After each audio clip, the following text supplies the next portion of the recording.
Nanti ngajinya 2 kali. Yang di fotokopi itu nanti untuk sesi kedua setelah asar. Ya, sekarang itu ngaji hadisnya, ini ngaji tafsir. Misalnya di sini Hudal lil Muttaqin oleh Profesor Zaini. Ini saya baca aja biar tidak kelamaan. Quran itu beliau nerjemah dalikal kitab la raiba fi hudal lil muttaqin. Kitab ini tidak ada yang diragukan, petunjuk bagi mereka yang bertakwa. Sebetulnya kata takwa itu secara kosakata itu dari kata waqo yaki wikoyatan. Terus ikut wazan ifta'ala jadi ittaqo yattaqi ittiqoan. Sebenarnya maknanya waqo itu bukan takut, menjaga, no? Menjaga. Nah, menjaga itu adalah menghindari sesuatu supaya yang bahaya itu enggak terjadi. Jadi menjaga itu ada unsur, ada bahaya, kita cat supaya itu enggak terjadi. Itu namanya menjaga. Sebab itu bukti kalau makna saya benar, tidak salah. Ada kata ittaquwaha tapi ada ittaqun naro. Kan enggak mungkin sama-sama jadi objek dari ittaquwaha kok ada ittaqun naro, ya ada ittaqun nisa. Wajar tertawa kalau dibahas misal. Ini dosen-dosen di Butan itu masih punya selera. Bahasa halusnya nafsu itu selera. Kalau Pak Arso ya sudah off. Pak Rektor bina-bina. Nah ini dengerin betul ya. Jadi kata terus ada aturan iklal itu proses analisis lafadz. Terus jadi ittaqo. Terus Kiai Jawa supaya gampang dimaknani wedya sira ing Allah.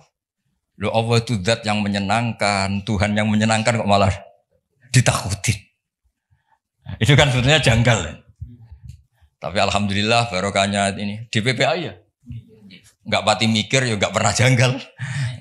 Penting ada uang operasional jalan.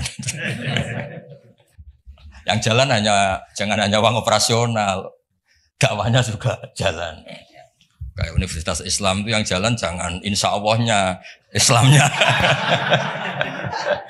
Ya relax saja ini karena nanti ngaji itu lama sampai maghrib nanti. Nanti jeda asar terus ngaji hadis. Ini ngaji tafsir. Bukti kalau teori saya benar ini tak bacakan sekian kitab. Urusan takwa tadi. Takwa itu maknanya apa? Menjaga. Jadi ittaqwa itu Allah itu jaga. Eksistensinya jaga. Eksistensi Allah dia jaga itu Pak Rohidin misalnya dimulai kita berkampanye, ngomong terus menerus bahwa Allah itu wajibul wujud awal atau qadim itu Allah. Disebut kalau dalam ngaji di pesantren qadim apa? Qadim. Kita harus yakin Allah itu satu, Allah itu al-ahadus somad satu. Itu kita jaga. Jaga eksistensinya, jaga terkenalnya. Terkenal ini penting. Sebab itu ini cerita Pak Arso ya, saya pernah debat kecil sama Profesor Zaini, termasuk sama Profesor Kures, tapi debat-debat saling melengkapi. Kul itu kan terjemahnya katakan. Itu di fikih Pak Arso ya ada sedikit masalah karena iman itu sekedar bil lisan, dengan lisan itu tidak cukup, harus tasdik bil qalbi. Iman kan harus membenarkan sampai hati. Tapi kalau orang membenarkan di hati tapi lesannya enggak ngomong, kan kita enggak tahu dia mukmin apa tidak. Jadi kalau diterjemah katakan itu tidak mewakili tasdik bil qalbi, keyakinan hati. Kalau diterjemah yakinilah tidak mewakili hukum formal, hukum syariat lah. Bahwa sesuatu itu harus dikatakan. Terus saya guyon begini, saya masih ingat usul ke Profesor Zaini. Mbok gini aja. Katakan dan yakinlah. Tapi bahasa kul itu enggak ada yang katakan juga yakini. Bahasanya enggak cukup, Pak.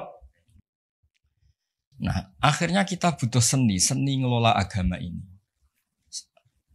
Ternyata katakan itu penting karena anak kita tahu tauhid, barokahnya bapaknya mengatakan.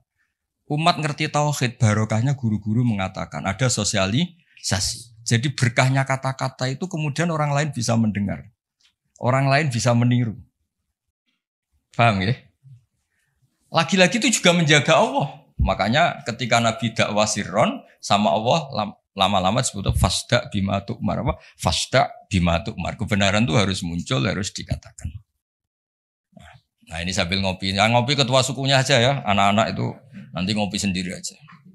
Nanti kalau ada orang setara rektor, rektornya enggak terima. Masa rektornya ngopi Tak loro kamu. Saya teruskan ya. Makanya ada kata ittaqun nisa. Jaga perempuan itu supaya jadi orang baik, ya, jadi objek pelecehan, supaya pendidikannya cukup. Tapi juga ada kata ittaqun nar. Ittaqun nar itu jaga diri kamu supaya enggak masuk neraka. Juga ada kata ittaqul fitan. Kamu hindari fitnah-fitnah itu, prahara-prahara. Nah, sebab itu ini cerita Pak Arsoyo, kitab yang saya bawa di sini itu kitab kuno, kitab dulu. Itu di sini dijelaskan, ya saya baca ya, nanti otorisasinya ini kayak notulen ini, nanti Pak Fajar sama Pak Sadali ini. LC ini dulu kuliah di sana jauh ini. Semoga ngaji betul, tidak hanya lihat mumi. Gak usah diterangkan, kamu tuh kok hasut, biasa aja.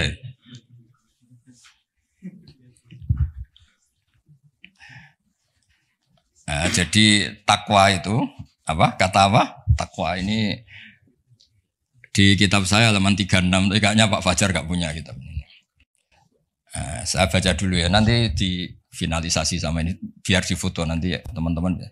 Bismillahirrahmanirrahim, darajatut taqwa khamsun. 1 ayat takyal abdu al-kufra wa dzalika maqamul Islam. Jadi siapapun yang tidak kafir itu sudah diberi status takwa. Karena dia menjaga dirinya tidak kafir. Jadi orang Islam yang enggak sholat, yang perilakunya masih enggak melakukan kewajiban, itu punya sisi takwa, tapi baru takwa syirki, menghindari syirik, menghindari ateisme. Ya. Wa dzalika maqamul Islam. Jadi sekedar bersyahadat, belum sholat, belum macam-macam itu juga takwa. Tapi baru takwa dari maqam Islam. Ya. Baru takwa dari kemusyrikan. Ini saya persaksikan dulu biar difoto Pak. Yang foto kok apa? Ahli IT itu. Ini santri saya mulai kecil, tahu-tahu jadi dosen UI. Gak ngerti-ngerti yang ngelola Islam. Waduh. Terus ketemu dari jatuh hukum ini. Di mana? Nah, ini. Ya nanti kalau ingin referensinya minta tolong Pak Fajar ya, gratis ya. Kalau minta uang haram. Sudah ketemu? Tadi sudah perjanjian saya sama Pak Rektor sama Pak Arsoyo supaya otoritatif. Referensinya apa? Difoto. Nanti teman-teman bisa tanya. Nah, tanya terang pisan jar terus Bu Barno. Terang. Dan kesannya Islam kamu lebih baik. Terus wa ayat takyal ma'asiyah wal hurumati wa huwa maqamut taubah. Juga menghindari semua bentuk maksiat. Nah, itu sudah maqamut taubah. Memang dia menghindari hal-hal yang buruk. Terus ini yang ketiga yang naik kelas lagi wa ayat takyya asyubuhati wa huwa maqamul wara'. Bahkan hal-hal yang syubhat saja dijauhi. Meskipun enggak banget haram, tapi sekedar remang-remang dijauhi. Makanya dulu banyak kiai-kiai itu meskipun pejabat katanya tetap punya pisang, punya ketela yang ditandur sendiri di tanah yang karuan halal milik leluhurnya. Karena itu yang karuan apa? Halal. Kalau uang-uang yang dari macam-macam itu takut. Biasanya dipakai sarana umum kayak pondok atau jembatan atau apa. Karena takut itu syubhat apa? Misalnya gini Pak Arsoyo, saya ini kan kiai disalami Pak Arsoyo misalnya mau nyalon bupati Sleman ya mukhalin misalnya. Itu kan nyalami template saya 10 juta sebenarnya order kalau jadi bupati yang anggap wah Gus Pak doanya mustajab. Kalau ndak kiopo. Artinya uang ini sebenarnya uang kontrak. Kalau langsung saya makan ini saya tahu legowonya itu kalau nyata-nyata jadi. Kalau nggak jadi kan terus menyangsikan. Lah itu kalau orang waroi yang kayak gitu jangan makan. Disedekahkan saja sama fakir miskin karena itu riskan. Itu kan kayak DP. Karena nanti kalau jadi bupati betul nambahi biasanya karena itu dianggap paham ya. Kayak kamu misalnya mahasiswa terus dibiayai calon mertua itu kan bayangan kamu jadi rektor. Ternyata hanya pengurus DPPAI itu nggak mau itu. Itu subhat itu karena nggak sesuai ekspektasi. Halal pas-pasan lah kira-kira gitu. Kayak ini di orang tuanya. Nyongkornya jadi pengurus PBNU atau PP Muhammadiyah. Malah tadi mondoknya. Paham ya? Nah, kalau sudah gitu namanya maqamul warok. Terus ada lagi Pak Arsoyo, makom yang keempat. Wa ayat taqiyal mubahati wa huwa maqamu zuhdi. Sesuatu yang boleh pun kalau itu riskan dihindari. Itu zuhud. Tapi contohnya jangan Pak Fajar, Pak Arsoyo mungkin. Kalau Pak Fajar gak mungkin. Misalnya malam-malam lapar. Kalau Pak Arsoyo, wah marung. Kalau bakulnya cantik nanti lupa istri gimana? Padahal marung itu halal. Tapi ada titik riskan. Makanannya halal. Kalau Pak Fajar ya mangan ngomaro iku wae. Itu mubah pun dihindari karena takut ada masalah. Itu juga takwa. Nah ini yang mungkin ini kelas saya, sampean enggak percaya enggak apa-apa. Yang terakhir itu wa ayat taqiya khudura ghairillah ala qalbi. Wa huwa maqamul musyahadah. Kelas di mana takut hadirnya selain Allah di hatinya. Jadi misalnya saya punya uang dikasih Pak Arsoyo, misalnya dikasih Pak Fatul Wahid atau dikasih mahasiswa. Enggak kepikiran kalau ini dari makhluk. Karena takut memberi ruang makhluk. Tetap semua rezeki itu dari Allah. Yang menggerakkan hati kamu ngamal ya Allah. Harta yang dipakai juga milik Allah. Wah itu sudah makom paling tinggi. Dia enggak nerima kehadiran selain Allah. Kalau di Quran itu ada ayat itu Pak Arsoyo. Kulillah wa kulillah sumadarhum fi khawdihim yal'abun. Kabeh ku mau ngelakoni. Kabeh itu Allah. Jadi Pak Fatul Wahid suatu saat kalau makomnya sudah kayak saya jadi rektor bukan karena saya profesor, bukan karir saya. Kabeh itu Allah. Kalau sekarang belum mau masih jumawa. Tapi suatu saat saya pasti mau ya. Pasti mau. Baru saya dulu pas rektor juga masih belum begini. Pak Sudanda ini sudah mau ke kelas nomor 5 ini apa? Menolak kehadiran selain ini milih yang mana ini anak-anak ini mahasiswa apa? Mahasiswa. Wah berarti hidayatnya cek pas-pasan ini belum makomnya. Pokoknya ndak kafir dulu ya. Iya Pak Sedili ini pokoknya agak kafir dulu urutannya. Muslim. Tingkat satu ya. Sudah nomor 1 apa tingkat 1? Tingkat 1. Bahasa kerennya nomor 1.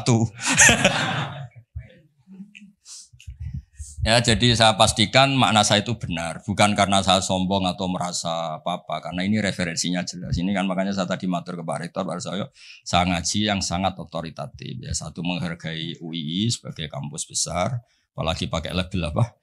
Islam. Itu jangan sampai Islamnya itu insya Allah ya, jadi Islam beneran apa? Islam beneran. Jadi sehingga di bab ini Pak Arsoyo sampai Nabi ngendikan, tapi bukan berarti menghalalkan seorang ini, hanya ngendikan mangqala la ilaha illallah dakhalal jannah wa in zana wa in saroko. Itu bukan mengesahkan perilaku buruk, itu bukan. Ada wilayah yang tidak terganggu itu karena wilayah iman, makomnya Islam. Saya kalau nyontohkan itu tidak pidana. Tidak pidana gini Pak Arsoyo, ada nyuwun sewu warga Indonesia korupsi atau nyopet atau maling. Masih warga Indonesia enggak? Warga Indonesia, bahkan ketika di penjara pun dia tetap orang. Tapi kalau dia mengurus paspor ganti identitas, ganti warga, KTP-nya diganti, paspor ganti, benar-benar enggak warga Indonesia. Sama. Orang kok merubah status Allah, tidak mengimani. Allah itu sudah ada. Nah, itu berarti merubah status kehambaan dia, merubah status hambaan dia. Nah, itu baru kafir karena dia merubah status kehambaan. Tapi kalau baru salah, nyuwun sewu orang Islam, nyuwun sewu ada yang korupsi, ada yang nakal, ya dia tetap Islam, tapi yang jenis ini, jenis ini. Kalau dalam guyonan bapak saya itu orang Islam loro, ono sing umat Islam, ono Islam sing kumat. Nah ini yang yang nomor 2 itu apa? Islam yang kumat, tapi tetap Islam. Tapi yang jenis apa? Kumat.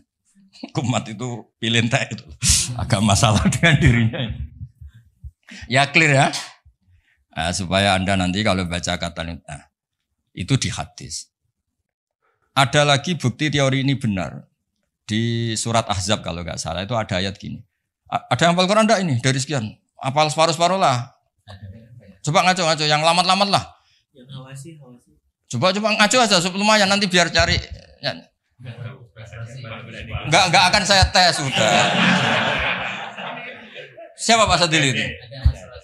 Loh saya di UI itu lama, saya itu seangkatan Pak Harsoyo loh, khidmah UI itu.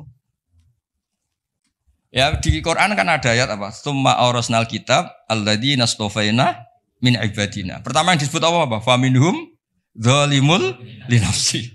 Allah itu kitab ini Quran tak wariskan sama orang-orang yang saya pilih. Pertama yang disebut apa? Sebagian mereka tapi ya zalim. Ya.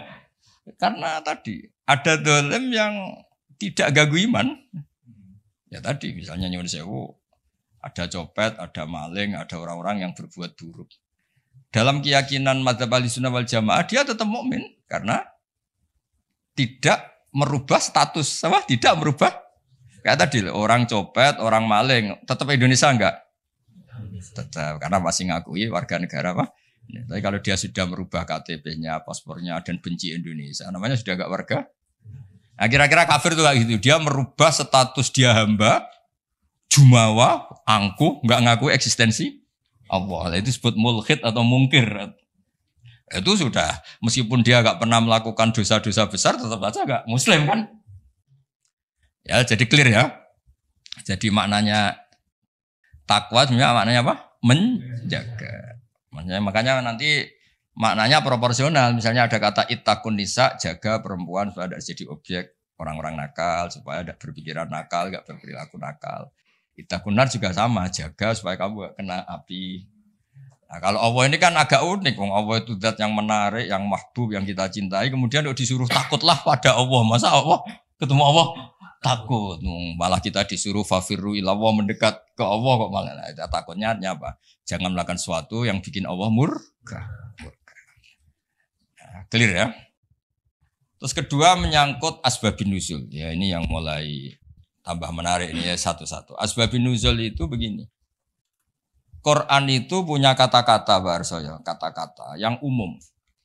Dan itu kalau difahami umum bahaya sekali. Maka dibutuhkan analisis yang bernama asbabun nuzul.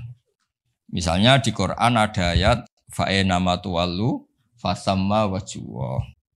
Qulillahil masyiru wal maghrib misalnya. Itu kalau kita nggak ngerti asbabun nuzul, kamu di mana saja yang penting itu menghadap. Makanya pernah ada aliran sholat 4 rakaat 4 arah. Alasannya Allah itu ada di ya itu. Nah, seperti itu harus otoritatif. Kita harus ngaji kitab namanya asbabun nuzul. Nanti tak tunjukkan kitabnya Pak Fajar. Jadi lafadz yang umum atau frasa atau qodiyah kalau dalam bahasa santri itu tetap harus dianalisis pakai asbabun nuzul. Misalnya tadi fa'ina matuwallu fasamma wajhu. Ada ayat lagi yang lebih ekstrim dan itu melahirkan satu kecelakaan sejarah. Dulu ada ajudannya Umar. Sayyidina Umar punya ajudan namanya Qudamah. Dia solehnya minta ampun. Tapi kalau mau wiridan tuh ngefly dulu. Karena nanti lebih kuat. Nyabu dulu. Terus nyabu wiridan. Terus wiridan nyabu lagi. Wiridan lagi. Dan itu korban memahami ayat. Laisa alal ladina amanu wa amilus solihat. Junahun fima to'imu. Tidak masalah orang-orang yang takwa. Apapun yang dimakan. Atas setelah itu takwa lagi. Nah itu kan ayat umum yang seakan-akan maknanya itu boleh. Nah ini saya baca sebelum ya masalah asbabun nuzul. Ini supaya tahqiq saja. Saya percaya sampean percaya saya tapi biar otoritatif ya, biar apa? Otoritatif karena ini ngaji sama ya sama orang yang ya tadilah sama Islam beneran ini semua. Bukan Universitas Islam apa? Insyaallah. Samu sembrono, kampus-kampusnya sendiri kok di istilahnya ikutnya partai itu asbabun nuzul apa? Asbabun nuzul itu masih awal di sini masih awal. Di sini ikutnya nanti tak tunjukkan Pak Fajar. Saya beri contoh ini tak baca dulu ya. Bismillahirrahmanirrahim. Sponsornya begini. Kenapa harus ngerti asbabun nuzul? Saya baca dulu ya. I'lam saat terusnya annal lafdhu qad yakunu aman wa yakumud dalil ala takhsisi. Lafadznya itu umum tapi orang tahu bahwa ini maknanya khusus atau kejadiannya khusus. Terus promosinya begini. Al-wuquf alal makna termasuk penting yang ngerti asbabun nuzul, kamu tahu yang digedaki wa izalatil iskal, dan itu menghilangkan kejanggalan. Di sini diterangkan misalnya wa min dzalika qaulu ta'ala fa inama tuwallu fathamma wajhuh. Fa inna law tarokna wa madlulal lafdzi laqtado annal musalliya la yajibu ali istiqbalul qiblah safaron wala hadaron wa huwa khilaful ijma'. Falamma urifa sababu nuzuliha ulima annaha fi nafilatis safar au fi man shalla bil istihad wa bana lahul khata'u ala ikhtilafir riwayat fi dzalik. Jadi dulu pernah sahabat itu di hutan, misalnya kalau di Indonesia mungkin di atas Merapi gitu, ada sahabat 4, entah 5 gitu. Pak Arsoyo sholat milih kiblat yang beliau ijtihad. Pak Wahid juga gitu, saya gitu, Pak Fajar gitu, Pak Rohidin gitu. Setelah pagi, semuanya ternyata itu nggak ada yang benar. Yang benar pun faktor tepaan. Nah, ternyata karena itu ijtihad yang salah dan sudah berusaha ngerti kiblat, dan Allah akhirnya maklumi, ya sudah tidak apa-apa, tidak usah ada, niat kamu juga menghadap kiblat. Nah, fa'ena matuwalu itu konteksnya itu, gitu ya, konteksnya itu. Kamu di mana saja menghadap, di situ ada ridho Allah. Dan tidak ada hubungannya dengan pembolehan orang tanpa apa? Kiblat. Atau kedua, fi nafilati safar. Nafilati safar itu kalau orang punya hobi sholat. Ini yang nggak kebayang bagi kamu-kamu itu. Muka-muka kayak kamu itu nggak kebayang. Nabi itu saking senengnya sholat. Ketika naik unta pun itu ya sholat. Dan nanti kiblatnya ngikuti arah unta atau arah perjalanan. Tapi nggak kebayang tuh kalau satu libar nggak kebayang. Sholat subuh aja disiram air istrinya. Di kampus ngurusi Islam di rumah, wah, ngurusi istri aja nggak bisa. Ya, jadi seperti itu. Penentunya adalah asbabin nuzul apa? Penentunya adalah asbabin nuzul. Jadi misalnya di terjemah itu begini. Ya, apa tadi?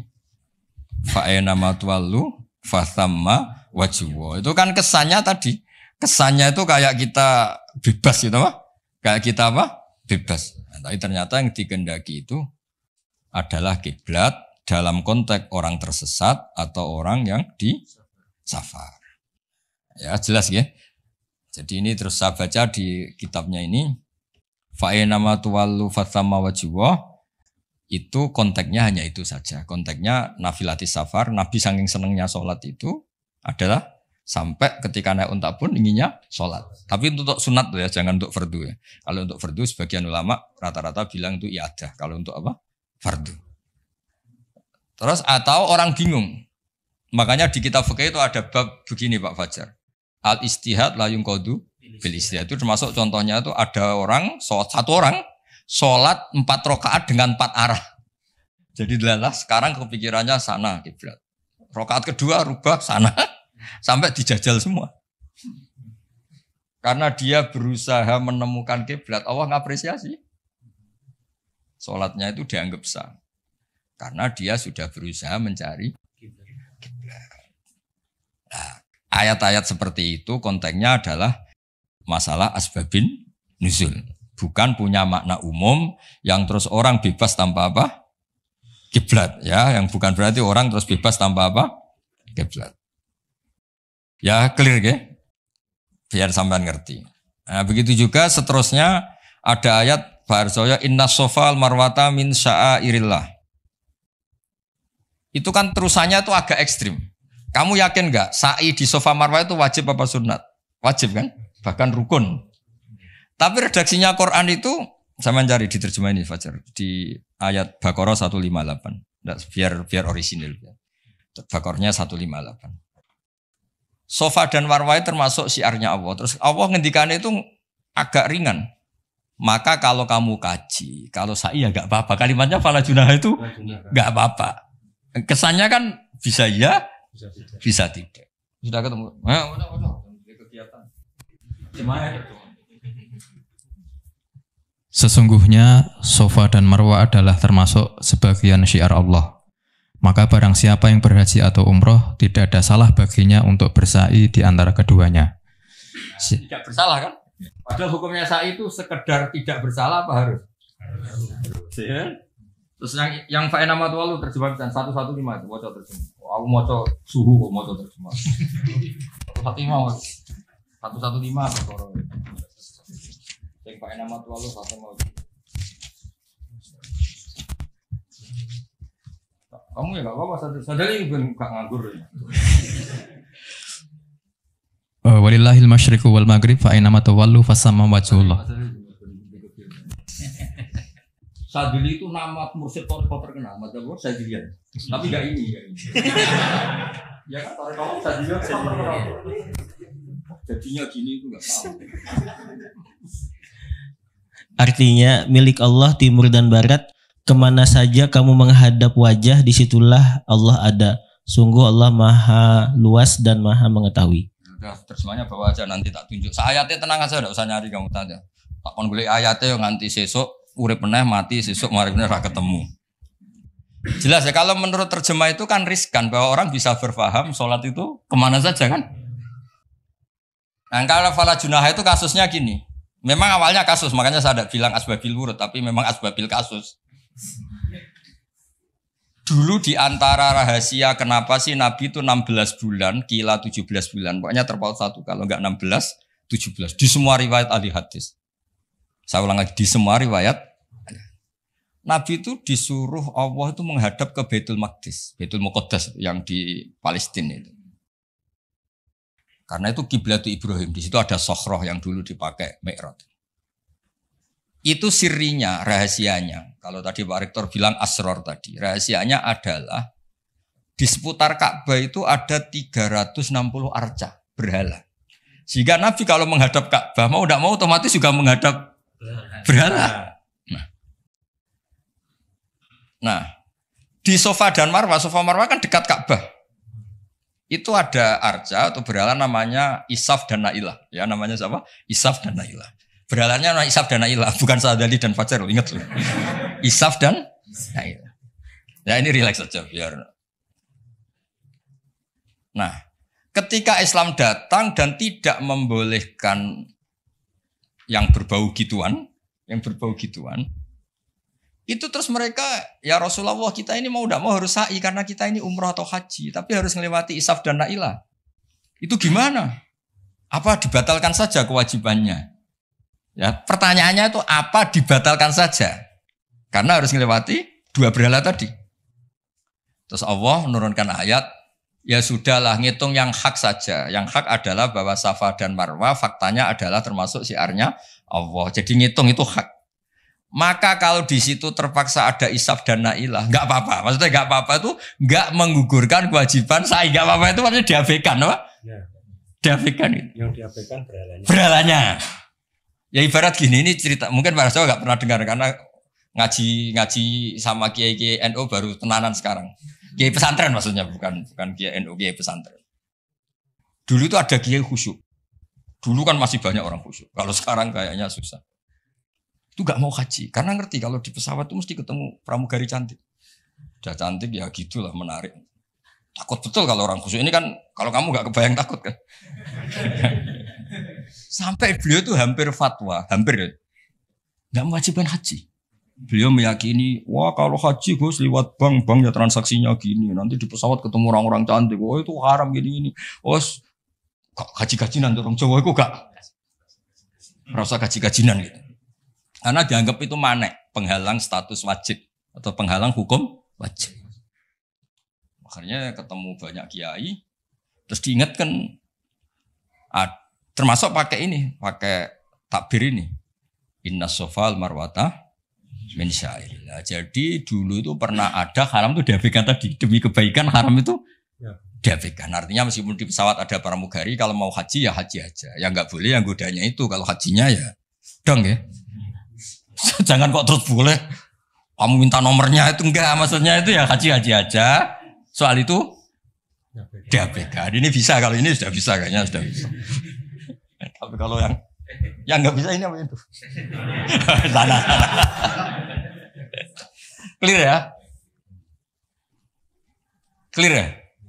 Jadi yang taat ya tetap taat, kali itu ya diabaikan. Artinya gini, andaikan saya jadi kiai menangi seperti itu kan bilang, kalau mau umroh saja. Tapi itu gue harus ketemu perempuan-perempuan cantik gini.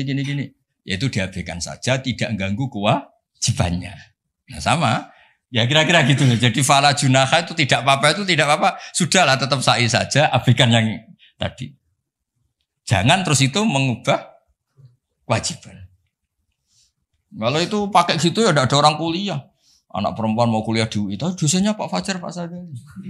Kayaknya masih riskan gitu. Wah, gak ada orang nuntut ilmu kan? Terus Pak Sadali juga gak mau ngajar di mahasiswi. Karena tidak mau ngajar. Wah, riskan. Soalnya pas-pasan saja. Nah, kalau saya bilang nggak apa-apa, maknanya diabaikan, tidak melakukan maknanya. Oh. Ya clear ya. Itu penemunya atau penentunya juga mengenali asbabin nusyuk. Saya baca ya. Wa min dzalika qaulu ta'ala inna sofal marwata min sya'airillah fa inna dzahira lafdhiya la yaqtadi anna sa'ya fardun. Ya, kalau melihat secara lafaz kan sa'i itu berarti tidak fardu karena Allah hanya bilang tidak apa-apa. Nah, terus walhasil wa qadrat Aisyatu ala Urwah fi fahmi dzalik bisa babi nuzuliya. Wa huwa anna sahabata ta'assamu dari kata asima ya. Asima itu dosa ya. Ikut wazan tafa'ala jadi ta'assama apa?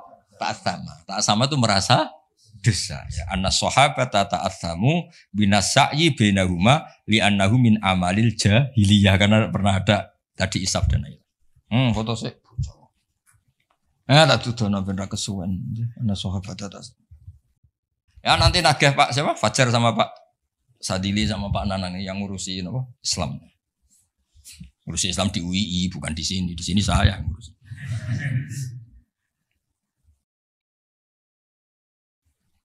Udah.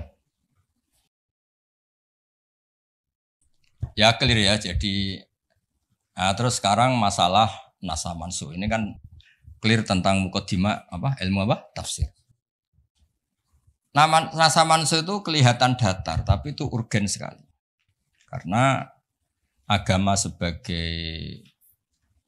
aturan ya atau solusi mau tidak mau kan bersentuhan dengan hukum sosial yang tidak akidah. Saya tadi sudah matur Pak Arsoyo. Agama yang tidak akidah itu kan bersentuhan dengan hukum sosial.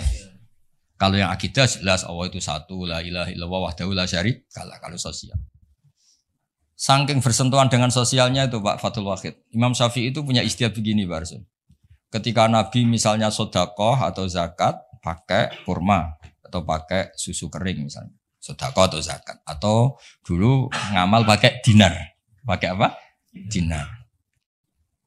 Itu langsung dianalisis kutil balad. Pokoknya makanan pokok zakat itu ngambil makanan pokok. Berarti di Indonesia pakai apa? Beras. Ketika Nabi sedekah pakai dinar langsung dianalisis pakai saman yaitu alat tukar atau uang yang sah. Jadi kamu tidak usah memaksakan mentang-mentang anut sunat Rasul terus kamu makan kurma terus bisa mencret kamu. Terus mentang-mentang sunat Rasul saya tidak pernah sedekah karena sekarang nggak ada dinar. Nabi kan sedekahnya pakai dinar. Medit ya alasan. Kalau mau kikir saja tidak usah punya alasan. Lama-lama Pak Arzo nggak jadi wakaf tanah karena Nabi nggak pernah wakaf tanah di Sleman. Wakafnya di Mekah. Oh ini kan tanahnya di Sleman. Lama-lama ada orang nggak sholat. Nabi sholatnya kan di Mekah. Kita kan di Indonesia. Bisa rusak semua kalau ya pakai mersiskan sunnah Rasul. Itu ada analisis. Nah, itu juga yang menjadikan kenapa harus ada ulama usul fikih. Orang yang bisa menganalisis. Apa bisa? Misalnya begini, saya beri contoh di bab haji. Nabi itu domisili di Medina. Karena di Medina itu melewati Dal Khulaifah yang sekarang disebut Bir Ali. Maka mikotnya Nabi ya dari Bir Ali. Tapi kalau orang Yaman ya dari Yalamlam. Atau orang Indonesia rata-rata terbang lewat Yalamlam. Mungkin orang tertentu di kawasan Jirona ya Jirona. Ada yang dari Tanim, ada yang dari Juhfa. Jangan mentang-mentang kamu orang Indonesia ikut sunnah Rasul terus memaksakan dari Indonesia di atas Yalamlam. Mohon niat apa? Ikhram. Enggak, saya nanti aja dari Birali. Nabi kan dari lama-lama enggak ada orang berani tempat di Sleman. Nabi kan hidupnya di Medina kok. Sleman. Hadisnya mana? Ini panjang. Analisis itu penting supaya orang itu proporsional. Apa orang itu? Itu juga bagian dari ulumul Quran. Ulumul Quran. Sehingga kalau kamu nuruti persis, misalnya begini, saya pernah ditanya. Ini saya, Pak Arsoyo, Pak Fathul Wahid, kalau naik Innova atau naik mobil, kan mesti dungo wis soleh lah dadi tak alani mesti mergo wis soleh nang kowe lali numpak terus untuk gratis mangkat kabeh ngono. Kalau yang soleh-soleh gini itu kan kalau naik ya subhanalladzi sakhkhara lana hadza wa ma kunna lahu mukrinin wa inna ila rabbina munqalibun. Itu jelas di Quran tuh wal khaila wal bighala wal hamir wal khaila wal bighala hamir. Jelas yang dicontohkan di situ ya kendaraan itu ya unta, khimar, kuda. Dan karena yang dikendarai itu hewan, dulu Allah membayangkan juga litas tahu ala duhuri, kamu naik di punggung hewan itu, sumatazkuru ni'mata rabbikum idastawaitum alaihi wa taqulu subhanalladzi sakhkhara lana hadza. Terus kamu sekarang naik pesawat, naik Innova. Ini kan tidak kuda. Ini kan tidak unta. Jadi enggak usah doa itu karena doa itu untuk apa? Naik kuda atau unta. Ya kacau semua kalau gitu. Makanya dibutuhkan ilmu namanya usul fikih. Usul fikih itu kira-kira analisis. Yang dilakukan Nabi itu jenis ubudiyah mahdhah sehingga enggak bisa dinego atau jenis produk sosial. Atau jenis kalau produk sosial ya tadi sudah musyawarah sama Pak Arsa tadi ya kontekstual atau apa kondisional namanya produk apa? Nanti lama-lama gini pakai mic jangan, Nabi dulu enggak pernah pakai bid'ah itu. Panjang nanti ceritanya panjang. Ya jadi seperti sekarang kembali ke nasab mansuh. Kenapa saya terangkan ini dulu? Karena begini, ada ayat yang berlawanan 180 derajat sekalipun, kalau masih bisa dianalisis karena produk sosial, itu kategorinya tidak nasab mansuh. Kecuali sudah nggak bisa dianalisis pakai analisis tadi. Misalnya begini Pak Arsoyo. Ada ayat itu qatiluhum, kalau ketemu musuh itu beranikan kamu berani perang, duel. Tapi ada ayat fa'fu anhum wasfah, abaikan saja, maafkan saja. Dan sama-sama pernah terjadi. Nabi, sahabat dulu dipakai bal-balan Abu Jahal di Mekah, enggak melakukan perlawanan. Tapi setelah periode Madinah melakukan apa? Perlawanan. Kata banyak ulama, seperti itu golekane jeng bab nasaman golek ini. Seperti itu produk analisis. Ketika Nabi lemah dan jumlahnya baru 6, baru 10. Kan nggak mungkin ada perintah boleh perang atau harus perang. Karena ini nggak realistis. Apa? Nggak realistis. Sehingga ayat-ayat Makkiyah rata-rata ya produknya fa'fu anhum wasfa. Maafkan saja. Ya, paham ya? Tapi ketika di Medina udah punya orang gagah berani, sahabat-sahabat Ansor jumlahnya besar, komunitasnya besar. Terus digobal-balan menengahnya kan ya lucu. Lucu kan? Lucu. Itu kan ada konteksnya, Pak. Ada konteks. Nah, kalau seperti itu maka enggak perlu dianggap ayat fa'fu anhum wasfah dinasah pakai ayat perang misalnya. Ya sama lah seperti pertama orang Indonesia didatangi Belanda enggak tahu apa-apa zaman agresi lah, zaman dulu agresi. Bisa apa? Terus banyak yang terpelajar, banyak ada yang bisa jadi pilot, tentara sudah terbentuk, kiai-kiai komunitasnya besar ya melakukan apa? Perlawanan. Tapi nggak perlu kamu katakan perlawanan itu satu hal yang harus karena ini Belanda penjajah. Lah era sekarang peradaban begini kan yang ada kerjasama kan. Tapi dulu karena mereka datangnya musuhi, ya kan itu kan urusan kondisi ya. Ya kondisional nggak bisa disamaratakan ya. Nah, saya baca ya masalah nasa mansuh itu. Nasa mansuh itu komentarnya harus persis seperti saya ini, itu baru benar. Kalau enggak rapati benar. Ayat yang berlawanan tadi, jika konteksnya itu bisa dianalisis kondisional, maka masalahnya bukan nasa mansuh itu ralat hukum. Nah, kalau yang enggak kondisional kayak tadi, Nabi pernah menghadap Baitul Maqdis terus dipindah ke Ka'bah. Sampai sekarang ya harus Ka'bah. Dulu iddah ketika orang ditinggal mati suaminya pernah iddah itu 1 tahun. Wasiyatan li azwajihim mata'an ilal hauli ghaira ikhraj. Berarti pernah iddah berapa? Setelah itu dinasah yatarabbas nabi anfusihinna arba'ata asyuri wa asyra. Jadi 4 bulan 10 hari. Nah, itu nasaman karena enggak bisa dianalisis secara apa? Sosial. Ini kalau baca yang bisa dianalisis secara sosial. As-salisu ma umira bihi li sababin summa yazulu sababu. Kal amri khinad du'fi atau khinad du'fi wal qillati bisabri wasafhi. Summa nusikha bi ijabil kital. Wa hadza fil haqiqati laisa naskhon. Apa laisa naskhon karena bisa dianalisis asal usulnya. Nah ini biar difoto itu apa ini? Mulai ini umiro li sababin ini. Foto dulu nanti biar ada yang tanya.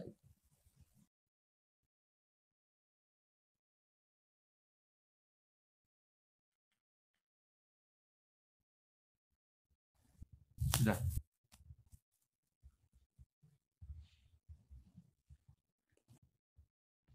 Nah, sehingga kiai-kiai Jawa ketika meskipun ngaji Jalalain, ngaji kitab Jalalain, tafsir Jalalain, kan sering ada ayat misalnya lakum dinukum waliyadin, kadang sebagian dikomentari mansukhun fi ayatis saf atau fi ayatil kital.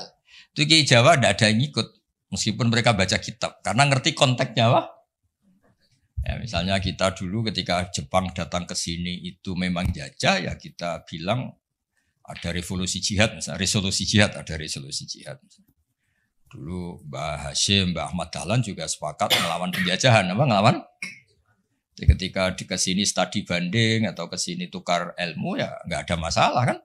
Bahkan di Quran sudah diumumkan wa in ahadum minal musyrikin astajaruka ya fa'ajirhu hatta yasma'a kalam Allah. Ya kalau ya kan ya tadi konteksnya beda. Ya konteksnya itu kemarin saya jagongan itu saya sama Pak Alwi Shihab, adiknya Pak Kures, kan dulu pernah Menteri Luar Negeri. Kata beliau, sekarang Gus ngomong rekonsiliasi cek susahnya, alasannya ngenang masa dulu. Nah, masa dulu ya ada yang sekarang nggak mungkin. Dulu pernah kan ada istilah zaman dulu pernah sedikit konflik dengan Malaysia, Pak Karno bilang ganyang. Nah, masa sekarang kan ya jelas enggak itu. Itu kan konteksnya beda. Dulu Mbak Hashim, Mbak Madalan bilang resolusi jihad. Ya sekarang kan enggak. Malah anak-anak ini nunggu ada beasiswa ke sana. Enggak belajar malah dulu ayat Amsterdam. Oh, bal-balan. Apapun itu kan hal yang seperti itu kategorinya itu ma'uzila li sababin apa ma'uzila li sababin. Jadi hilangnya bukan karena hukum nasa manso, tapi karena sebab yang berbeda. Saya tadi jagoan Warsoyo dulu tuh orang kiai-kiai termasuk buyut-buyut itu ngaramkan orang pakai pantolan ya, pakai celana, pakai apa itu? Dasi. Karena itu londo itu. Mantas sababi komen bahwa minum ya pernah kan ada era gitu. Lah sekarang rektor Universitas Islam Indonesia pakai celana, pakai dasi. Londo itu kalau dulu tuh. Sekarang enggak. Sekarang kalau pakai sarung malah dianggap wow, masalah itu. Kecil saya masih ingat. Orang pakai sarung tuh gak dianggap sunat. Karena dulu katanya, cerita dulu. Wong sing nganggo sarung kalah upyuk kalah terus kemulan turun ning rondan. Dari dulu pernah. Loh iya tak cerita kuno dulu tuh orang kalah main loh. Ini saksinya banyak ini kan. Dulu sarung pernah ya nasibnya gitu pernah ya. Sekarang saja sarung jadi simbol pakaian apa? Santri. Dulu gak. Ya, masih ingat ya cerita itu. Upyuk kemulan semain kalah kemulan tidur dia mah cakro. Ya terus jangan bilang oh ini sarung simbol orang kalah apa main kalah judi gitu. Jangan, sekarang konteksnya beda. Nah itu gak perlu kamu analisis pakai nasa. Maksudnya kalau suatu saat Anda baca ayat yang konteks maknanya kok beda sama sekali, nggak langsung boleh dianalisis itu nasa langsung. Bisa saja konteksnya beda. Ya kira-kira gitu harusnya. Jadi di sini redaksinya ma'umiro bihi li sababin summa yazulus sabab. Saya contohkan tapi Pak Fajar enggak usah tersinggung. Misalnya kenapa sih Nabi itu banyak yang poligami? Orang di nikah Nabi itu bangga. Mertuanya ya bangga, iparnya ya bangga. Umatnya ya bangga. Saya tak tahu yang kamu nikah itu bangga apa enggak poligami. Sehingga dulu namanya Juwairiyah itu dulu ketangkep ketika perang. Itu orang Banil Mustalik itu bencinya sakpole sama Nabi. Kelompoknya Nabi juga benci sama Banil Mustalik. Setelah Juwairiyah itu dinikah Nabi, semua tawanan sahabat yang di Banil Mustalik dilepas. Asharu Rasulillah, ini keluarga besan. Yang sahabat juga ngelepas Banil Mustalik karena keluarga Bunyainah cara sekarang itu keluarga besar. Nah, maksud saya cerita saja, ada usaha itu gak usah cerita. Cerita aja cerita, maksudnya cerita. Kalau kamu poligami itu kira-kira istri kamu, mertua kamu, ipar kamu bangga apa? Nek. Maksud saya bukan masalah boleh tidaknya. Kalau bolehnya boleh, lelaki itu boleh nikah berapa? 4. Loh, bukan berarti. Enggak, maksudnya kalau kamu merasa sunat-sunat banget itu perlu dipertanyakan di bolehnya boleh. Tapi kalau merasa apa? Sunah-sunah banget itu konteksnya itu dong ya. Udah usah diterusin, itu banyak yang enggak siap. Inginnya yang di belakang tuh kalau boleh boleh aja, gue nggak usah catatan kan gitu. Ya sudah, pokoknya ini ngaji rileks ya. Sekarang ini masih ada waktu 30 menit. Sekarang tentang mukjizat, karena ini yang paling panjang itu tentang apa? Mukjizat. Saya sengaja saya letakkan di akhir. Saya baca takbir orisinilnya dari hadis Rasulullah SAW di Shahihul Bukhari. Ya, saya ulang lagi di kitab Shahihul Bukhari. Nah, di kitab Shahihul Bukhari nomor hadisnya itu 4.981. Kamu sudah hafal berapa? Ya, nomor hadis berapa? 4.981. Di antara kebanggaan Rasulullah SAW itu beliau ngendikan, tidak ada nabi kecuali dikasih ayat atau mukjizat yang spektakuler. Kayak Nabi Musa kan bisa kayak simsalabim, mukul belah laut terus kering. Nabi Soleh juga batu besar ngeluarin onta. Ngeluarin onta, keren. Onta kok keluar dari batu besar. Ajaib lah. Nabi-nabi dulu itu aja. Tapi yang agak-agak, kalau boleh dibahasakan, agak-agak gak rasional itu satu, Pak Rasul. Saya punya kitab namanya Al-Husulul Hamidiyah. Itu pinternya bukan main yang ngarang. Tapi gak pernah jadi rektor, Pak. Tenang saja. Gak, tetap keren jenengan karena pernah jadi rektor. Itu pinter toh gak jadi rektor. Dia bilang gini, mukjizat itu dari kata a'jaza yu'jizu i'jazan, ya kan? A'jaza yu'jizu i'jazan. Sesuatu yang bikin musuh itu enggak berdaya. Berarti fahuwa mu'jizun, fahuwa mu'jizun. Berhubung wakeknya perempuan, karena ayat itu kan mu'annas. Akhirnya mukjizatun. Ini masih punya sisa-sisa. Dulu ngaji lama ini di Kudus. Enggak tahu jadi begini. Dulu lama ngaji di sini. Ya, berarti mukjizat apa? Sesuatu yang bikin musuh itu enggak berdaya. Nah, sekarang kata kitab yang saya baca tadi, ketika tidak mampu, ya Fir'aun dan kawan-kawan mampu enggak punya tongkat untuk membelah laut? Enggak mampu kan? Umatnya Nabi Soleh mampu enggak ngeluarin unta dari batu besar? Enggak mampu. Nah, kalau sekedar enggak mampu, siapapun enggak mampu bikin burung. Juga enggak bisa bikin lautan. Kenapa enggak bisa bikin lautan, enggak dianggap mukjizat? Ketika Allah bikin laut ya mukjizat, bikin burung ya. Mereka enggak bisa loh bikin orang kayak kamu gini kan enggak bisa. Nah, umatnya Nabi Pak Arso itu dilatih. Yang namanya mukjizat tuh ayat apa saja. Terciptanya langit dan bumi, gunung, Semeru sampai gunung Jogja, Merapi. Semuanya itu mukjizat karena itu ayat Allah yang orang nggak akan bisa bikin. Sebab itu mukjizat Rasulullah itu dianggap paling rasional karena nggak usah nunggu yang dasar-dasar yang. Jadi cara Nabi Muhammad kalau ketemu Nabi Musa gejolokannya kira-kira gini. Musa mukjizat kok ngenteni ono ngono barang. Memangnya orang bisa bikin ayam, bikin pitik, bisa bikin nyamuk. Kan sama-sama berstatus mukjiz, sesuatu yang orang lain nggak bisa, makhluk tidak bisa.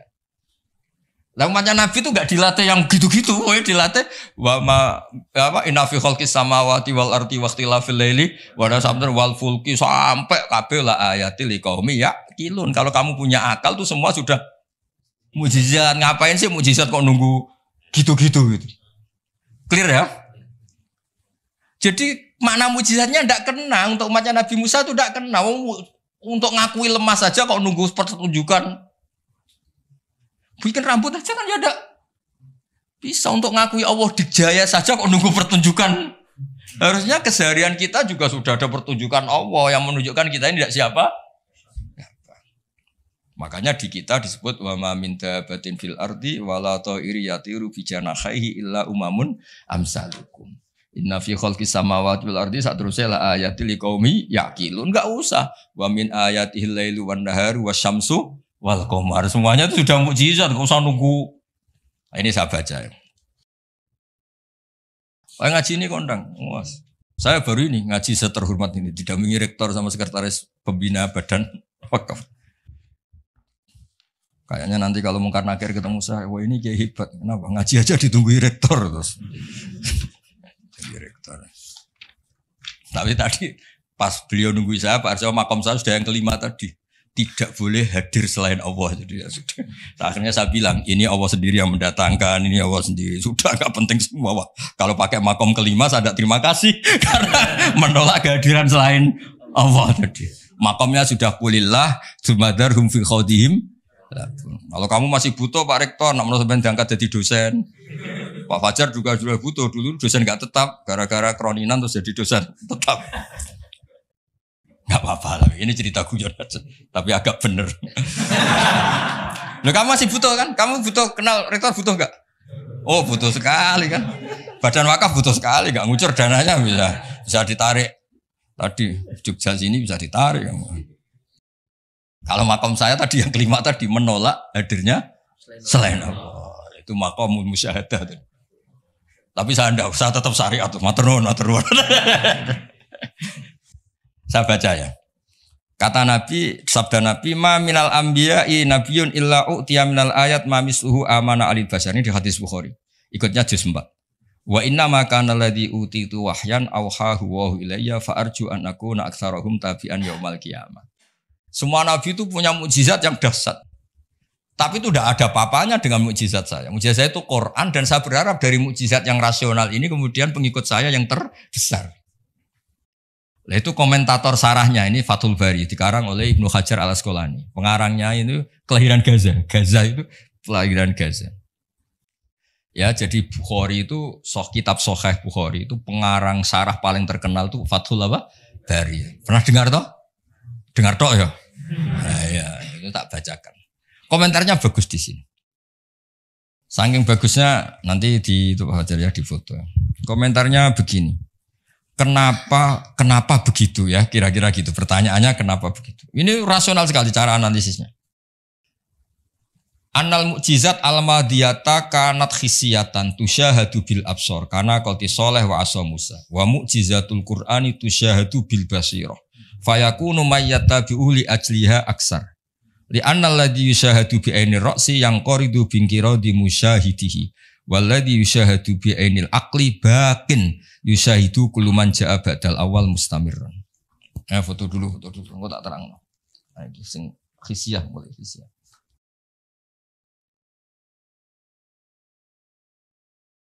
Yang mulai ini annal mukjizat al-madiyah kana khisiyatan. Ya nanti jeda asar terus yang ngopi-ngopi dulu ya kira-kira jeda setengah jam atau sejam habis itu ngaji apa? Hadis. Sesuai namanya tafaqquh tafsir apa? Hadis. Ketuanya kamu apa, Mas? Kamu ketua ya, Pak? Saya biasa yang pengembangan. Apa? Divisi dakwah. Ini mau kamu Islam kan? Sudah Islam. Rono Sadili. Itu kali Imam Sadili masih sugeng, namanya dicatat gak terima. Imam Sadili itu ganteng, kaya, alim. Itu Imam Sadili. Terus jadi toreko apa? Sadili ya. Yang ganteng, alim, kaya. Budak dosen gini ndak kaya raya ini. Gak punya atasan. Ini atasannya banyak. Sama Pak Nanang aja kalah. Kan Nanang kalah sama Pak Fatwa. Allah itu kalah sama badan wakaf. Ribet dunia. Yang benar saya itu langsung kulillah. Udah mentok kan saya. Udah khatam itu. Begini logikanya. Misalnya gini. Nabi Musa itu nabi top punya mukjizat tongkat. Tongkatnya satu lagi. Misalnya dipakai Pak Fathul Wahid tidak bisa tak pakai saya. Dipakai ini tidak bisa dipakai itu. Karena hanya satu. Itu pun nggak ada jaminan kalau yang pakai kamu itu mandi. Tongkatnya bisa balik loh. Oh, dulu yang pakai Nabi ini kamu apa ini? Ya kan? Tapi kalau mukjizat Quran, logika yang dibangun itu terus menerus. Misalnya begini, saya nyontohkan pekerjaan dan saya bosan. Ini dengerin betul. Allah itu ketika ngeritik sesuatu yang tidak nyata disebut batil. Batil itu beda dengan maksiat. Maksiat itu perilaku sosial yang salah. Tapi kalau batil itu sesuatu yang enggak nyata, apa? Misalnya gini, orang nyembah makhluk, nyembah Namrud atau Fir'aun. Mentuhankan Fir'aun itu sesuatu yang enggak nyata. Yang benar Fir'aun itu manusia bisa mati dan nyatanya mati. Berhala Lata Uzza itu patung. Patung itu Tuhan apa batu? Batu. Quran bilang gini. Qul ja'al haqqu wa ma yubdi'ul batilu wa ma yu'id. Hak itu nyata dan batil itu tidak pernah memulai dirinya. Yubdi'u itu memulai dari kata bada'a. Bada'a ya beda'u, ikut wazan af'ala jadi abda'a yubdi'u. Kebatilan itu tidak bisa memulai dirinya sendiri. Pernah enggak 1 tambah 1 8? Enggak pernah kan? Nah, sekarang begini. Kemudian Islam yang datang dengan tauhid. Bahwa sesuatu dimulai dari angka 1. Terus misalnya dilawan, enggak lah. Yang pertama itu angka 2, yang pertama itu angka 3, yang pertama angka 4. Nyari pasarnya enggak bisa, pasar akal sehat enggak bisa. Sesuatu kok dimulai dari 4, dari 3, dari 2 itu nyarinya enggak ketemu apa? Karena barang batil atau tidak hak itu enggak pernah nyata. Makanya saya pernah ketika diminta Pak Arsoyo tausiah lah. Saya di Badan Wakaf saya pernah cerita Imam Amudi itu guru matematika. Ketika beliau meninggal, murid-muridnya janggal. Ini guru saya masuk surga enggak karena guru matematika. Kayak kamu janggal ini Pak Rektor ini masuk surga enggak karena penggawaian itu jedasinan celananan. Tapi ternyata semua itu demi apa? Islam. Ternyata Imam Amudi pas di alam roh itu, kamu enggak harus percaya cerita ini, bisa aja kamu enggak percaya. Enggak penting maknanya, enggak penting ceritanya, enggak penting. Tapi sama Allah sama siapa takbirnya? Ya Amudi istadilla bi wahdaniyati bi khadrati mal. Istadilla ala wahdaniyati bi khadrati malaikat. Karena malaikat itu udah komplain. Ternyata malaikat yang komplain kita itu banyak. Malaikat ini ada di beberapa hadis. Ya Allah, apa ada orang yang imannya itu ngalahkan kita? Jawabnya Allah, ada manusia. Allah udah bilang ustadz, manusia. Manusia mukmin ya kamu termasuk. Kok bisa ya? Malaikat selalu tanya, kok bisa? Kalau kita iman kan langsung melihat surga, neraka, aras. Jadi kalau kartu iman kita pasti lebih valid karena menyaksikan langsung. Nah, manusia kan enggak. Di dunia kan macam-macam. Ada dangdutan, ada macam-macam. Tapi ternyata imannya enggak tergoyahkan. Ternyata apa? Logika yang dibangun Imam Amudi itu. Coba kamu terangkan kenapa manusia yang di dunia seiman itu kalau saya ini satu. Jawab Imam Amudi gampang, beliau nulis. Angka setelah 2, 3 sampai 1 miliar 1 triliun, nisbatu dzalika ilal wahid nisbatul far'i ilal asli. Angka itu 2, 1 miliar 1 triliun dibandingkan angka 1 semuanya tetap cabang, yang pokok itu 1. Keyakinan itu kan enggak terbantahkan oleh Anda dan enggak bisa digoyang kan? Mbok kon urip melarat, baulet tetap nak tauhid itu harga mati. Ya enggak. Akhirnya malaikat manduk-manduk. Cara Jawa mandek man imannya manusia agak tergoyahkan karena logikanya pakem. Bahwa angka 2, 3 ila mala nihayatallah sampai tidak terbatas. Nisbatu dzalika ilal wahid nisbatul far'i ilal asli. Kemudian setelah itu Imam Amudi gambar Pak Arso. Gambar sekenanya aja bisa gambar gedung, gambar rumah, gambar mobil. Gambar apapun juga dimulai dari min nuqtah wahidah, dari satu titik. Gambar itu baik, besar, elek, apik, tetap dimulai dari satu titik. Nah, makanya Quran dimulai dari bismillah sebagai isyarat, semuanya dimulai dari nuqtatil wujud, yaitu Allah Subhanahu wa ta'ala. Nah, mukjizat ini yang dimiliki umatnya Rasulullah sallallahu alaihi wasallam. Misalnya kita bela Nabi itu poligami atau orang-orang soleh poligami. Belanya gampang karena pakai rasional. Ngerumat orang satu apa? Ngerumat perempuan satu hukumnya apa? Baik kan? Ngerumat yang baik loh maksudnya, bukan ngerumat tok. Ngerumat perempuan satu yang baik hukumnya apa? Baik. Kalau 2 lebih baik, logika loh, udah usah dipraktekkan. Ini kan cerita orang baik, bukan cerita kamu, bukan. Orang baik, ngerumat perempuan satu baik. Jadi apa? Baik. Ngerumat 2? Nah, sekarang tinggal waliannya. Kamu satu saja kamu terlantarkan. Lantarkan orang satu dosa. Orang 2 lebih dosa. Itu kan Jadi meskipun Anda tidak berani poligami, membela bahwa kenapa sih nabi-nabi dulu poligami, gampang logik ya gitu. Tapi harus kamu praktekkan. Kamu gak orang baik gitu maksud saya. Tapi untuk membela secara rasional tuh gampang. Ya orang baik ngerawat orang satu, baik ngerawat orang dua, dah ya. Sekarang yang kamu menerantarkan orang satu, dosa dua, lebih dosa. Jelas ya. Jadi makanya agama ini dibela sama Allah dengan status liqaumi yaqilun liqaumi yatafakkarun. Enggak usah pertunjukan kayak mujizat tadi, intinya agama ini enggak perlu pertunjukan Nabi Muhammad terus ngomong. Lah kalau gitu kasihan kiai-kiai yang sekarang. Misalnya, saya percaya kalau kamu ketua DPI asal bisa terbang ke Mekah. Ya repot kalau. Saya percaya kamu rektor Universitas Islam asal bisa Gunung Semeru kamu pindah, Merapi kamu taklukkan. Wah ya repot kalau ukurannya gitu-gitu terus ya. Cukup ukurannya pakai hukum sosial. Hukum sosial itu piye? Alladzina yunfikuna fis-sarra wa dharra. Ketika kita longgar ya mudah sedekah, ketika susah pun mudah sedekah. Rumus yang kedua apa?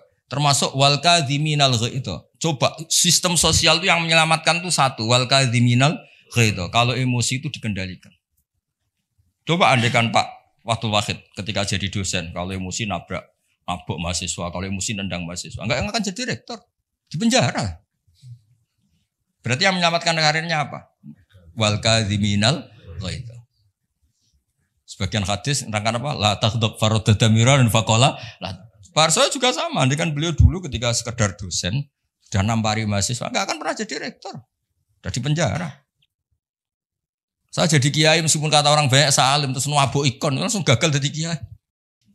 Artinya apa? Rumus sosial Quran dimulai yang penting kumpul sosial itu dermawan, yunfikuna fis-sarra wa dharra. Terus hukum sosial lagi wal kadhiminal ghaidha. Kalau kecewa itu mudah memaafkan, bisa nyimpen wal afina. Coba semua tidak perceraian ya barokahnya wal afin mudah memaafkan. Kalau semua orang ngungkit-ngungkit yang enggak penting-penting, masalah semua kan satu Indonesia. Aslinya gini, Islam tuh ngatur peradaban tuh logis saja. Saya kalau nyontohkan gini, kamu di Jakarta, merantau di Jakarta atau di Thailand atau di mana saja, dan Anda melakukan sama teman kamu yang kamu cari zaman berteman itu, kenangan kamu sebagai yunfikun, orang yang memberi, al yadul ulya khairum al yadis sufla. Mampir ku pede. Misalnya ku itu konco jenis Parmin di Jakarta atau di Thailand. Ketika kamu kenal di Kudus, kamu sering ngamal, kalau kecewa ya tidak main tampar. Kamu mampir pede ndak? Pede. Coba kalau kebalikannya, ketika Parmin di sini kamu tamparin, setelah itu kamu kikir, mau mampir itu gak ada pede. Ternyata aturan pede juga diatur. Ketika Quran memulai cerita orang baik apa? Alladzina yunfikun. Yunfikun itu yang melakukan infak. Hubungannya dengan orang lain itu kalau bisa memberi. Kalau enggak bisa, ya paling enggak ganggu. Makanya Nabi ngendikan izzat fi ma indanas yuhibbakan nas. Kalau kamu enggak tukang ganggu harta orang lain pasti disenangi manusia. Kamu didolani teman yang enggak akan pinjam motor kamu, mobil kamu kan tenang. Tapi kalau orang yang pelanggan minjem, waduh. Jadi intinya andaikan peradaban itu dibangun begini kan enak. Contoh terakhir lagi mukjizatul Quran. Ada ayat walau kunta fadhdhan ghalidhal qalbi lan faddu min khawlik. Dimulai ayat fabima rahmatim minallah lintalak. Muhammad gara-gara kamu sayang sama umat, kamu bersikap lemah lembut. Dan andaikan kamu itu bersikap kasar, maka orang akan bubar. Lan faddu itu mesti bubar. Lanya li taukid, lan faddu mesti bubar. Nah, kata Ibnu Khaldun dalam mukadimahnya ngendikan gini. Hadaddin, agama ini datang dengan rasionalitas peradaban. Bukan mentang-mentang dengan mukjizat. Hada Rasulullah man uyida bil kauni kulli. Ini Rasulullah orang yang punya kekuatan alam raya, bisa melibatkan Jibril, Israel, Mikail, bisa melibatkan semua malaikat untuk menolong agamanya. Tapi Allah cerita agama ini diterima karena Nabi itu bersifat rauf, sayang, rahim, lemah, lembut. Misalnya gini, ini mokal tapi tak cerita. Misalnya Pak Fajar itu bisa terbang ke Mekah. Kamu darani wow gak? Wow kan? Ternyata pas mau kamu hormati ke tua boy plang. Bilang gua apa jancuk kira-kira saja. Enggak, jujur saja. Ini masalah ilmu hak, gak usah. Enggak ada gunanya kan prestasinya terbang ke Mekah. Wah, kamu hilang kan? Padahal jelas dia bisa terbang ke Mekah, temu MBS gitu. Muhammad bin Salman itu yang enggak ngaruh. Yang pengaruh adalah sifat lintalahu bil mu'minina raufur rahim. Juga gitu. Ini rektor, ini ketua badan wakaf, ini presiden, ini kiai besar. Yang ngaruh adalah sikap kasih sayang. Ketika itu dilanggar, lan faddu. Kamu hormat sama rektor, sama saya, misalnya kiai besar. Tapi misalnya pas kiai hormat, tua aku ikut bal-balan satu. Mesti tuntas apa? Clear ya? Maksudnya gini Warso, ya mukjizat itu yang Nyon Sewu ditawarkan Rasulullah, yang diwasiatkan, yang disuruh pakai pegangan ini loh Quran. Pegang sebagai peradaban, sebagai akidah, sebagai perilaku. Ya, makanya mukjizat Quran mustamirah karena peradaban ini enggak terkalahkan. Mustamirah. Tapi kalau peradaban kok tongkat gitu kan terus repot sih. Dipakai apa? Dibilang enggak mukjizat ini milik Nabi Musa, pas kita pakai ternyata enggak mandi karena pemakainya kita. Jadi kalau mukjizat Quran kan jelas. Ilmu logikanya ketika Tuhan Esa kena kan tadi. Angka 23 dibanding angka 1 adalah nisbatul far'i ilal asli. Angka peradabannya kena. Poin peradaban kena hubungan dengan orang lain. Al-yadul ulya khairun minal yadis sufla. Jelas ya? Termasuk hubungan dengan istri. Allah tuh bayangkan hubungan dengan istri itu tidak baik-baik saja. Itu niknya Quran. Di Warsa itu Quran itu bayangkan hubungan dengan istri itu udah baik-baik saja. Wa ashiruhunna bil ma'ruf. Itu urusannya orang fa'in ahbabtumuhunna, fa'in karihtumuhunna. Karena Allah itu saking pinternya. Namanya kumpul itu mesti ada masalah. Makanya bayang kalau ada masalah dan kamu sedang enggak suka, mbok yo mikir hal yang kadang kamu enggak suka itu hikmahnya besar. Jadi Quran tuh membangun peradaban dengan segala asumsi. Asumsinya adalah yang tidak kita inginkan. Fa'in karihtumuhunna. Makanya kita dilatih senam otak. Wa asa antuhibbu syai'an padahal wa huwa syarrul lakum. Waliannya juga wa asa antakrahu syai'an wa huwa khairul lakum. Kita tidak pernah tahu. Dan itu akhirnya itu yang menyelamatkan kita. Coba yang menyelamatkan kamu apa? Berpikir positif kan? Dan itu aturannya Quran. Satu pernah baca kitab. Dan itu kebetulan ada orang minta nasihat saya habis baca kitab itu. Dia ketika kaya raya jabat temannya banyak. Ketika miskin jadi buruh temannya tidak ada yang main. Dia ngeluh, wah ini orang munafik semua Gus. Ketika saya jatuh gak ada yang kesini. Dan dia sudah jadi buruh bikin bata itu, bikin batu bata itu. Terus tak bilang, malah bagus gitu. Kalau teman-teman kamu datang, terus kamu ditonton pas dibentak-bentak majikan, malah kamu malu tuh. Jadi Allah bikin kultur itu bagus. Kalau miskin jatuh gak ada yang main. Kalau main kamu malah jadi tontonan. Oh iya Gus, baru tertawa-tawa. Jadi di balik yang kamu tidak suka itu ada kebaikan. Makanya Imam Syafi'i saya sering cerita di mana. Imam Syafi'i itu ada orang ketemu beliau cium tangan hormat. Setelah di luar maki-maki. Syafi'i gini. Terus ada yang lapor. Orang yang tadi cium tangan engkau, yang hormat engkau di luar maki-maki kamu. Imam Syafi'i tertawa-tawa. Loh kamu diceritain ini ketawa. Baguslah berarti sawi bawah. Di depan saya tidak berani. Dianggap enteng saja Pak. Maksudnya ini ijazah ke rektor. Kalau ada yang di luar kok gak cocok. Depan saya gak berani. Wibawa saya. Itu saya gunakan Gus. Jadi kadang dianggap enteng saja Pak. Terus diceritain lagi. Oh, ini separuh kampung kamu itu gak suka sama kamu. Jadi Imam Syafi'i, baguslah. Yang gak suka itu pasti gak pernah utang itu. Gak pinjem-pinjem itu. Yang masalah itu yang suka. Orang kalau gak suka kan gengsi mau pinjem, mau ngutang gitu. Artinya dianggap hikmahnya itu. Jadi sesuatu yang kamu kadang gak suka itu hikmahnya besar. Misalnya kamu punya istri merengut ngamuan. Bagus itu. Nak guya-guya be wong lanang liya pusing juga kamu kan.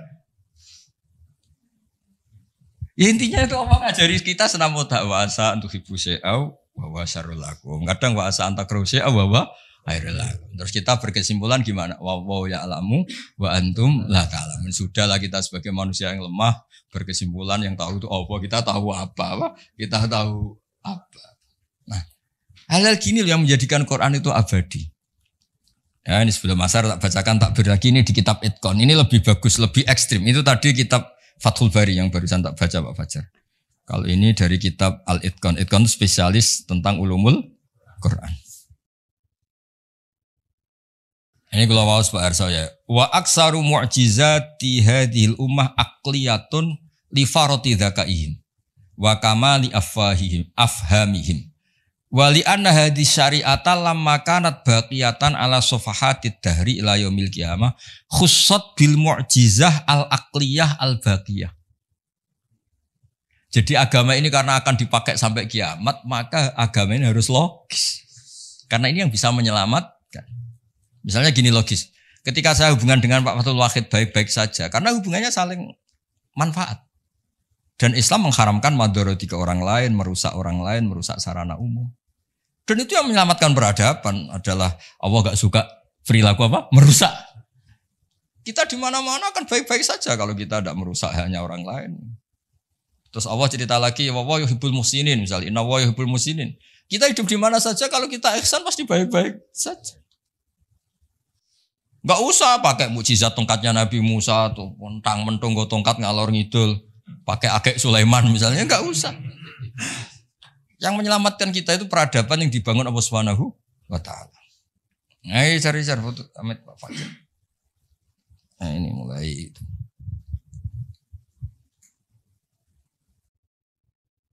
Itu kitab Itqan itu.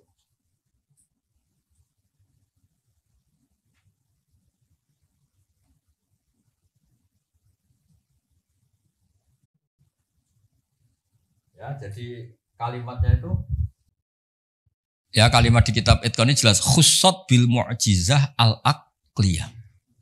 Jadi kamu tidak usah terbang ke langit untuk tahu kalau Allah itu Esa. Juga ada harus coba saya ceritain Pak Harso. Ini di sini ada kalimat itu betul-betul sadis, tapi sadis yang baik.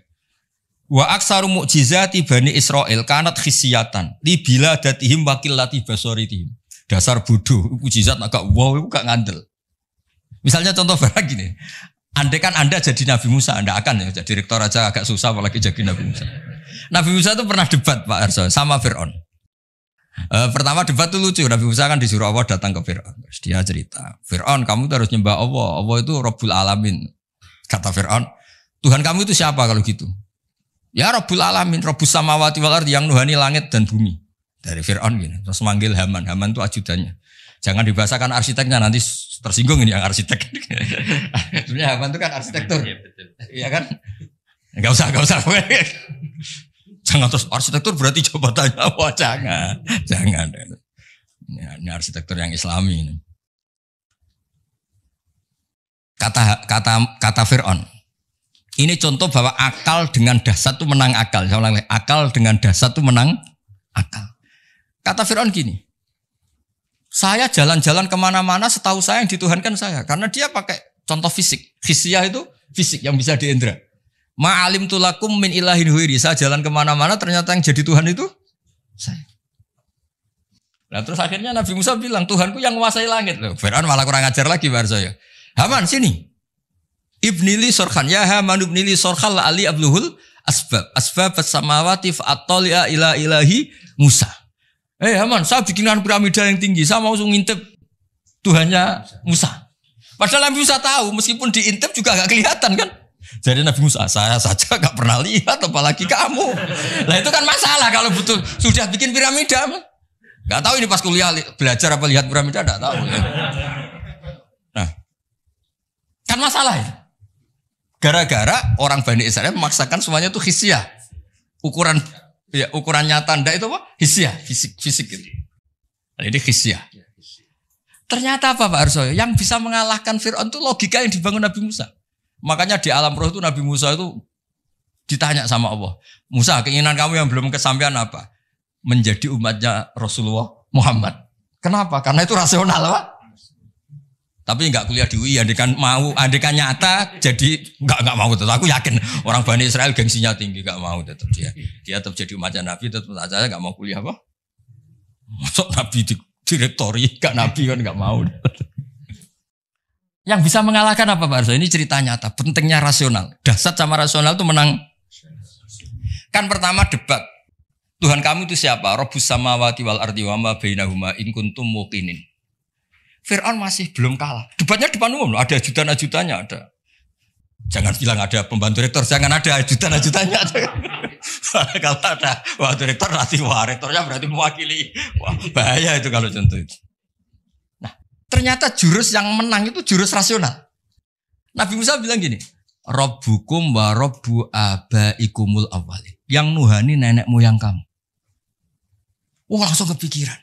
Orang di sekelilingnya langsung yaktumu imanah, langsung menyembunyikan yang menuhani nenek moyang kamu. Wih, nak Fir'aun Tuhan, mbah-mbahe pengerani sopo ya?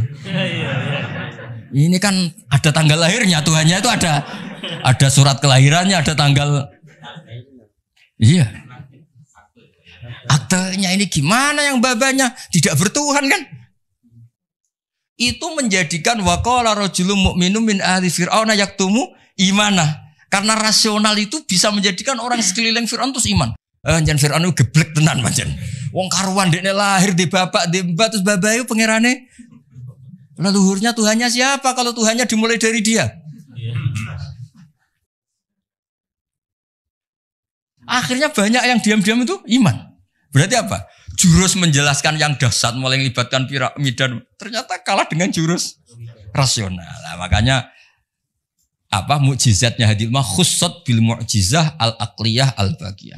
Nah, moga Pak Fajar foto gak lewat Pak Fajar, lewat kula niki luwih keren niki. Nah, niki kata-kata yang ini aja yang langsung apa? Khussat bil mu'jizah. Ini ya, kata-kata khussat bil mu'jizah al-aqliyah al-baqiyah.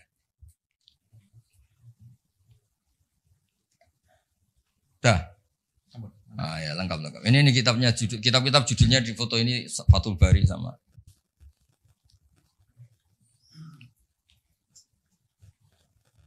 Ya nanti jeda sekitar mungkin 1 jam, ya 45 menit lah. Aman ngopi-ngopi, kalau ada makanan dimakan, kalau nggak ada. Saya jagungannya kan sudah kasepuan, saya ini termasuk Dewan Pembina sama Pak Rektor, Pak Arsoyo, kamu ya sama anak-anak muda itu sudah. Lah Pak Fajari Bainahuma bisa ke sana. Bainahuma itu kalau di Quran la ilaha illa wa la ilaha illa. Tahu-tahu itu jenis apa itu?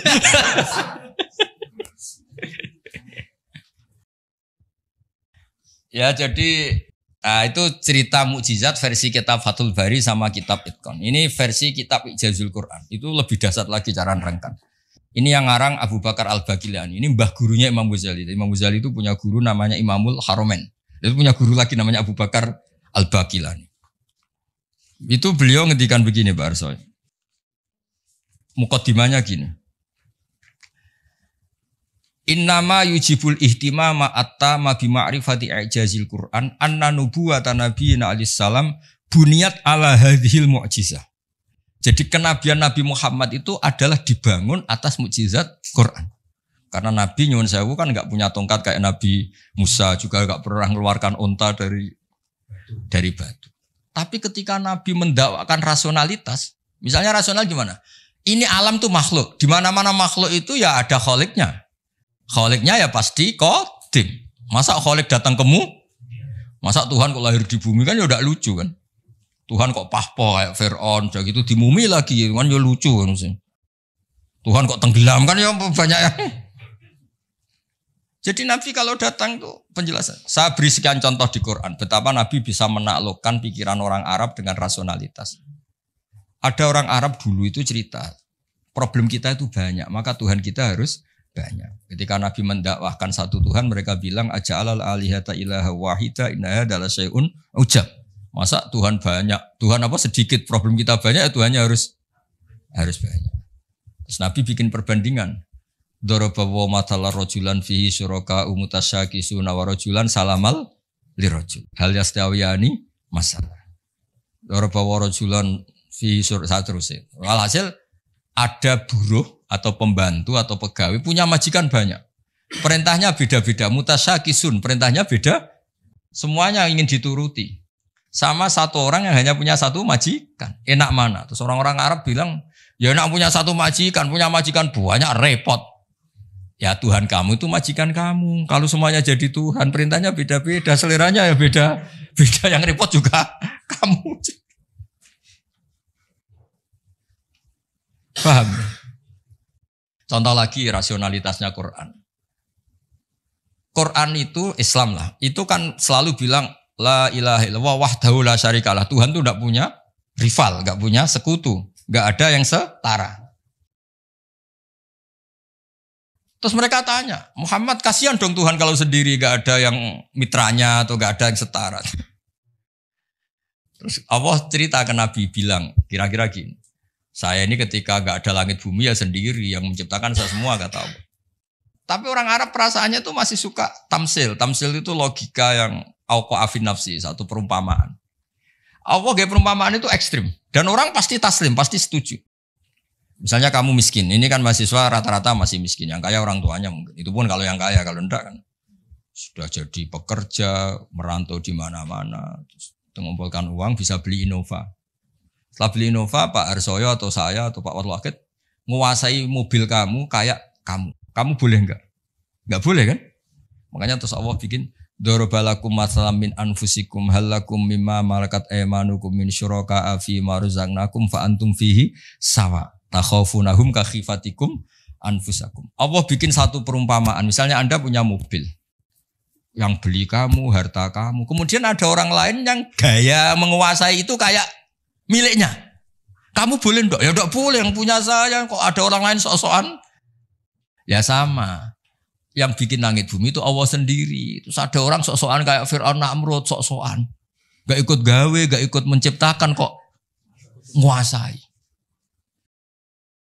Makanya ketika Tuhan, saya pernah, yang ngaji itu orang yang dulu pernah lama di Perancis. Ngaji saya tak terangkan.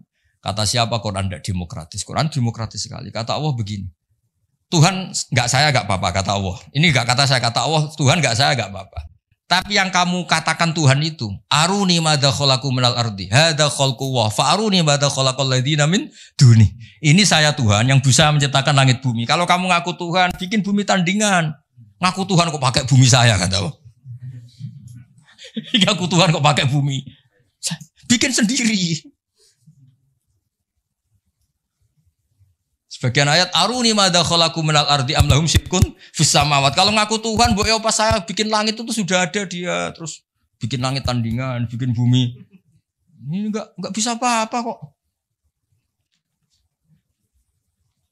Lah ya, agama ini dibersamai Quran, dibarengi Quran yang ngawal iman kita ila yaumil kiamah. Makanya tadi khussat bil mu'jizah al-aqliyah. Jadi tidak pakai fisiyah tapi bil mu'jizat al-aqliyah.